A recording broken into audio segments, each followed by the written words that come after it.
لو ما شفتش الجزء الاول هتلاقي اللينك تحت في الديسكريبشن، يا ريت تروح تشوفه وترجع لنا تاني. عرفنا مع بعض في الجزء اللي فات من داروينز جيم حكاية اللعبة اللي لو مت فيها هتموت في الحقيقة وهتنتهي من الوجود، وتعرفنا على كانامي والشوكا وعرفنا قواتهم. ودلوقتي وصلنا لنقطة ان رين المحللة وكانامي بيهربوا من الفلورست وبيحاولوا يستخبوا عشان النباتات ما تحولهمش لزومبي. الفلورست بيبتسم وبيبعت الزومبي للأوضة، بس ملقاش حد. عارف ان رين قريبة من المخرج وبتحاول تفجر النباتات اللي موجودة على السلم، ودي كانت خطة رين وكانامي عشان يشتروا حاجات من المحل ويقسموا الزومبي. وهما بيجروا الفلورس تلاحظ ان رين ما بتتصابش بالرصاص اللي بيترمي عليها، لانها كانت بتستخدم السجل الخاص بيها لابلوس عشان تتفادى الرصاص بسهولة. الفلورس تتضايق اكتر وفكر ان البنت دي مزعجة فشخ، ودلوقتي هو بقى قلقان من الولد اكتر عشان البنت لوحدها وكانامي مختفي، عشان فجأة انفجار بيحصل وده صدم الفلورست. عرف ان كانامي في الدور الارضي عشان يتجنب النباتات اللي جوه المبنى. كانامي نزل بالحبل من البرج وخلق قنبلة تانية، بس كان مرهق من كتر استخدام السيجل بتاعه. في اللحظة دي الفلورست ظهر وكشف عن وشه وطلب يتكلموا قبل ما يبدأوا المعركة. الفلورست اللي كان جاهز يقاتل كانامي اتحول لمخلوق نباتي قوي. كانامي جرب كل حاجة في ايده عشان يهزم الفلورست واستخدم القنابل بتاعته، بس مفيش فايدة. الجذور كانت قوية قوي وضرب عليه بالرشاش، بس الفلورست كسر الرشاش كمان. كان مستخدم السيجل بتاعه عشان يخلق مسدس تاني، بس دلوقتي كان مرهق اكتر فرماه بقنبلة، بس القنبلة ما عملتش حاجة، وده كان اللي كانامي عايزه. قرب منه واعماه بقنبلة صوتية. كانامي جري وحاول يهرب، بس الفلورست كان قوي والمعركة بينهم وصلت كنيسة الفندق. كانامي كان مرهق فشخ، بس صوته الداخلي كلمه تاني، وفجأة لقى نفسه في ورشة حداد. الرؤية دي خلته يدرك انه محتاج قوة اختراق اكبر ضد الفلور، فعلى طول غير ضغط ماسورة المسدس بتاعته عشان يضرب ضربة اخر. الطريقة دي كانت فعالة جدا والفلورست اعترف بهزيمته. لما رين وصلت عندهم شرحت ان في خطر كبير جاي، عشان دي كانت بس الجولة الاولى ودلوقتي الجولة التانية هتبدأ، بس هم خلاص مرهقين. الكلان الثامن وزعيمهم المتعطش للدم وانج على وشك اقتحام الفندق عشان يلموا ال 24 خاتم اللي هناك. عشان كده قرروا يعملوا كلان مؤقت مع الفلورست اللي اسمه هيراجي اكيرو عشان يقاتلوا الكلان الثامن، بما انهم مرهقين ومش عايزين يخسروا. شوكا راحت الفندق تدور على كانامي وقتلت كام قناص في الطريق. كانامي حلم بهمادا وكيودا وفكر ازاي ماتوا، بس الاتنين قالوته انه يقدر يعمل اللي هما ما قدروش يعملوه. بعد كده كانامي صحي واخد رين عشان يقابلوا الباقي. دلوقتي لما سيطرت الفلورست العقلية اتشالت، الخصم القديم بتاع كانامي اللي معاه الرشاش رجع لوعيه. الراجل ده اللي اسمه ريوجي ماساكا ما كانش عايز يتعامل معاهم عشان كان متضايق من الراجل العجوز اللي سيطر عليه عقليا فمشي. بس ابنه لما سمع عن وانج من الكلان الثامن رجع يجري وصرخ انه عنده حساب مع الوغد ده، وقرر ينضم للكلان وقدم نفسه كريوجي مياساكا. الكلان دلوقتي بقى مكون من 4 أعضاء بدأوا يحصنوا الفندق عشان يكونوا جاهزين على قد ما يقدروا لهجوم الكلان الثامن. الكلان الثامن من ناحية تانية عندهم أكتر من 32 خاتم وعايزين يلموا أكتر عشان الفلوس، عارفين إن البرج فيه أكتر من 20 خاتم وهيهاجموا هناك. وانج ضحك وقال إنه بيحب اللعبة دي وإنها اتبنت له هو مخصوص. كانامي والباقي بصوا على ريوجي اللي شبه كيودا جدا وقرروا بما إن عندهم 15 خاتم هيقسموهم بعدين، وبدأوا بهيراجي أكتر من النص عشان هو اللي يشيل الحمل الأكبر. رين من ناحية تانية حيرتها قيم الأحجار الكريمة اللي على الخواتم، ولاحظت إن الأحجار مش بس هي اللي الناس بتجري وراها، وإن الأحجار مش مرتبة ترتيب صحيح، وأدركت إن دي لازم تكون المفتاح عشان يكسبوا اللعبة، ودي الحتة الناقصة. بما إنهم لازم يكملوا اللعبة بس لازم كل واحد فيهم يلم 3 خواتم،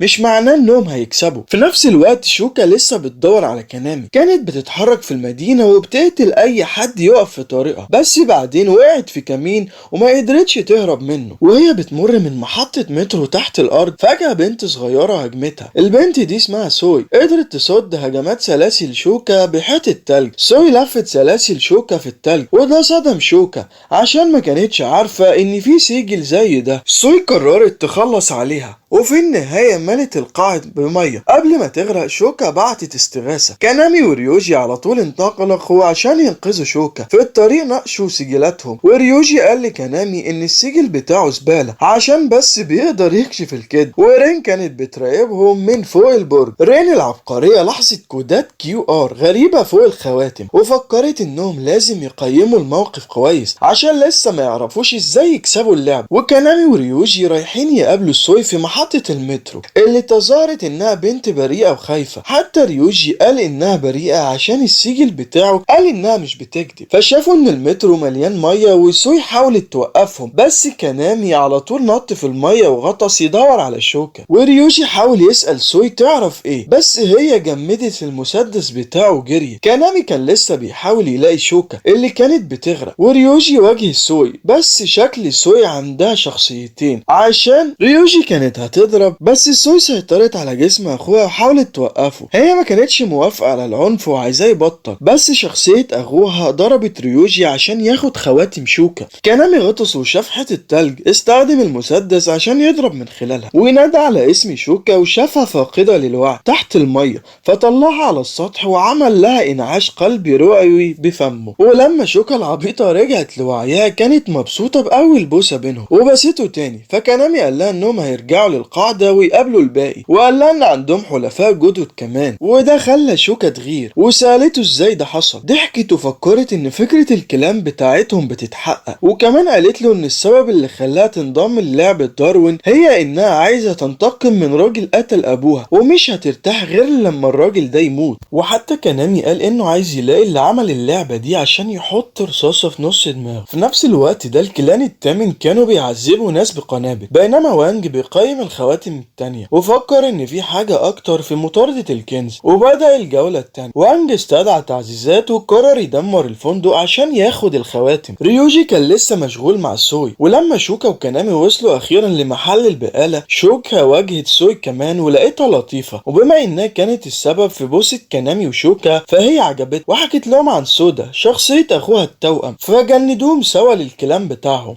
وفجأة لاحظوا ان الكلان التاني بدأ هجومه. كانامي اخد اشعار وقال لشوكا ترمي الخاتم بتاعه عشان مش هيحتاجوه تاني. في الفندق بقى رين وهيراجي كمان فكروا ان دي خطوة جريئة وانهم لازم يعملوا اي حاجة عشان يقاتلوا عدد الكلان الثامن. هيراجي قال لرين انه ما يقدرش يتخلى عن الخاتم عشان محتاج الفلوس لبنته، فرين اقنعته ان الاحسن يقاتلوا بدل ما يضحوا بحياتهم عشان الفلوس. وبعد شوية الكلان الثامن اقتحم الفندق. وانج كمان استدعى اعضاء كلانات تانيين مش بيشاركوا في مطاردة الكنز. الكلان قاتل في طريقهم خلال الحواجز النباتية، وبقوة وحشية تقدموا جوه الفندق. واحد من اللعيبة الاقوياء في الكلان الثامن طلع بالمصعد ونظف فخاخ النباتات باستخدام السيجل بتاعه عشان يحرقهم. اللعيبة الاقوياء كانت سورا وسيج واجهوا هيراجي، بس الفلورست نجح يمسك نفسه في المعركة ونظف الزبالة في الادوار التحتية، وطلع يقاتل سيج اللي عنده سيجل لهب وهو عدوه الطبيعي. رين في نفس الوقت ده حلت لغز الاكواد الرقمية في الخواتم بعد ما اخدت خاتم الماس ورتبت الاحجار حسب صلابتها، وعرفت احداثيات بتودي لمحطة قطارات في شيبويا. رين كانت قايلة لهيراجي قبل كده عن مستخدمي الكلان الثامن اللي عندهم سجلات قوية. كانت سورا اللي بيقدر يلكم من خلال الهواء،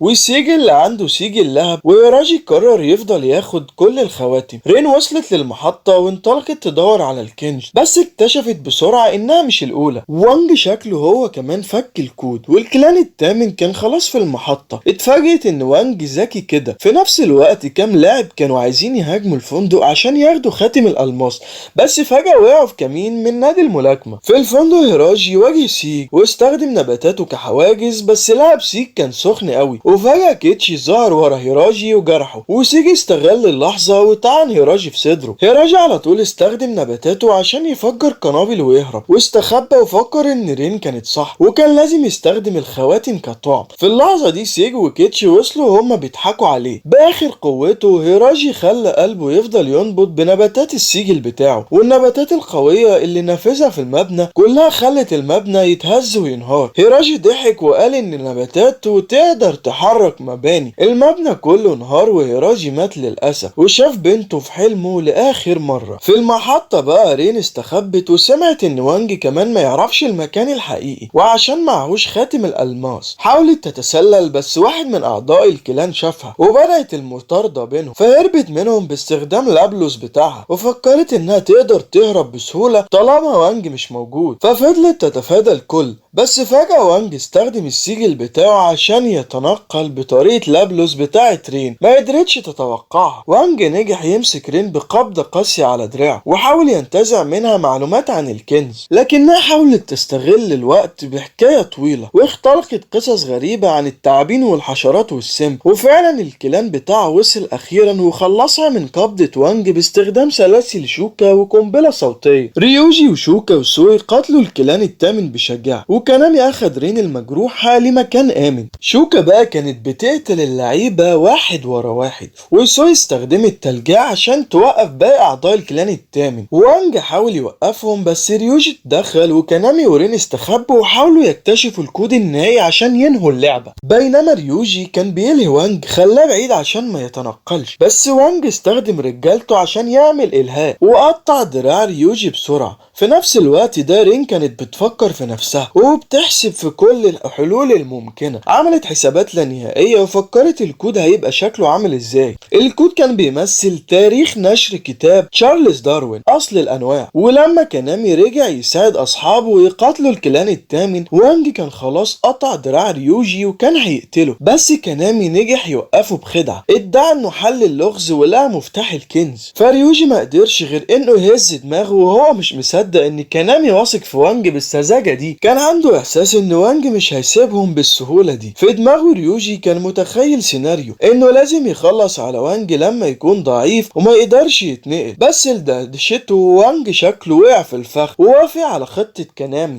بس وانج حط شرط، لازم يتخلصوا من ريوجي عشان كان في وسط تنفيذ اعدامه. وبغرابة كانامي وافق وقال انه كان بس بيستخدم ريوجي، وده صدم ريوجي. وانج ضحك كإشارة ثقة، وكانامي رمى المفتاح لوانج وده سمح له يبعد عن ريوجي. بس كانامي خدعهم كلهم بسرعة، دخل مجموعة ارقام في خزائن المحطة، وده انهى مطاردة الكنز فجأة ونقل اللعيبة كلهم. وده اغضب وانج اللي فاتوا الكنز. المتفرجين كانوا مصدومين رغم ان الست اللي لابسه قناع كانت مراهنه على كانامي من الاول. كانامي لوحده في المحطه فتح الخزنه ولقى جواه موبايل رن، وماستر اللعبه هناه على فوزه. مع النقاط الكتير اللي كسبها كانامي اتبعت له جايزه خاصه، اختيار امتيازي في اللعبه. ماستر اللعبه شرح له انه يقدر يختار اي حاجه زي الامتيازات اللي اتبعتت للعيبه التانيين، زي انه يبدا حلقه قمار او حلبة قتال MMA بالنقاط. بس كانامي رفض اي مكافآت وقال انه عايز يخرج من اللعبة. فماستر اللعبة قال له ان الطريقة الوحيدة ان هو ينهي بيها لعبة داروين هي